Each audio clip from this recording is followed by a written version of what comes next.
আজকে সকালে যখন ঘুম থেকে উঠি মানে মা ডেকে উঠালো, বললো যে গামছাতে এটা কি। মা না বুঝতে পারিনি যে এটা কি জিনিস। যে যখন আমি দেখলাম কাছ থেকে, তো এটা বাদুড় ছিল। তো এখানে ছোট একটু বাচ্চা ছিল। তো এখানে সকাল যখনই হয়েছিল 6টা সাড়ে 6টা বাজে, তখন দেখি সকালবেলা বৃষ্টি পড়া শুরু হয়ে গেছিলো। আর মা এখানে অনেকগুলো আম নিয়ে এসেছিলো কুড়িয়ে। তারপরে তো সকালে ব্রেকফাস্ট করে নিলাম। করে নিয়ে আমার হাজব্যান্ড বলছে কি যে এখানে জাম পারবে। কিছু কিছু জায়গায় জাম ধরেছে, সেরকম গাছটাতে ধরে না, অনেকটা বয়স হয়ে গেছে। তো যেগুলো দেখা যাচ্ছে সেগুলো আমার হাজব্যান্ড পারছে। তো অনেক মানে 1 গ্লাসের মতো তো পারতে পেরেছি। তো যতগুলো সব পারছিলাম সবগুলো পড়ে পড়ে থেতো হয়ে যাচ্ছিল, কারণ অতিরিক্ত পরিমাণে পেকে গেছে জামগুলো, আর কোনোগুলো মানে শুকেও গেছে।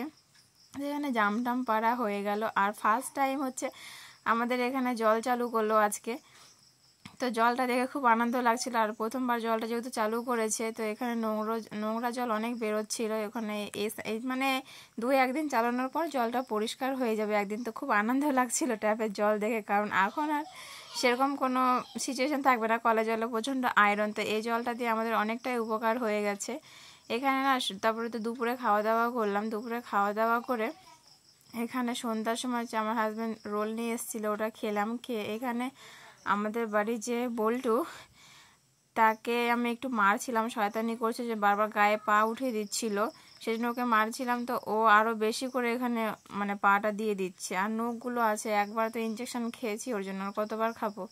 বাবা তো দেখলে বকা দিবে, যদি শুনে যদি আবার ইঞ্জেকশন নিতে যাবো তাহলে তো অবস্থা খারাপ। সেজন্য ওকে আমি মারছিলাম। বাট ও লাঠিটা নিয়ে এখানে দেখো কি করে, মানে মারছি বলে এতটাই পরিমাণে রাগ যে ও হচ্ছে লাঠিটা নিয়ে এখানে ভাঙছে। তাহলে ভাবা যায় মানে কতটা বুদ্ধি ঢুকে গেছে ওর মাথার মধ্যে। তারপরে এখানে মানে এতটা পরিমাণ রাগ হয়েছে, তো এখানে যখনই বসে তখন না এইভাবে নখ দিয়ে আঁচড় দিয়ে দেয়। তো এগুলো ভালো না, মা আমাকে শুধু বকা দেয়। তো ওকে আমি নিয়ে এনে হচ্ছে দেখিয়ে বকা দিচ্ছিলাম। ও বারবার মানে এতটা পরিমাণে রাগ যে আমি ওকে দেখালাম, মারলাম, সেই জন্য দেখো ওখানে ও আরও বেশি করে হচ্ছে আরও খুঁড়ে দিবে। তো ওকে আমি আবার একটা মারলাম, এরপরে দেখবা আরেকটু বেশি করে খুঁড়বে। মানে এত রাগ এদের মধ্যে কোথা থেকে আসে। আর দেখতে পাচ্ছ তো ওকে আমি মারলাম, তো রাগ কি দেখাচ্ছে ও, বাপ রে বাপ, বলার বাইরে।